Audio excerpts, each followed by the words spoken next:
naman ay ang pagpasok ng mga mag-aaral sa ika-4 na baitaw kasama ang kanilang mga magulang at gurong pagkakayo, Ginang Nicholas A. Patier. Pagkapasok lahat, pumunta ka na doon, halo ka sa mayano para pag-gano'n kami ni Dwayne mamaya. Ang dami ko. Cien Giselle O. La Vega.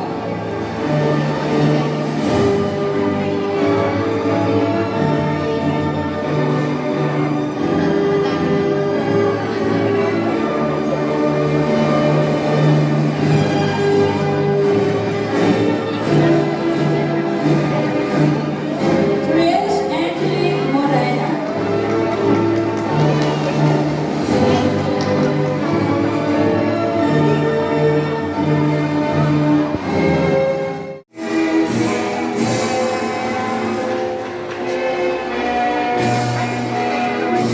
Sila po ang mga bata ng kamit ng may mataas na karangalan mula sa Baitang 4 pang-Match Rizal.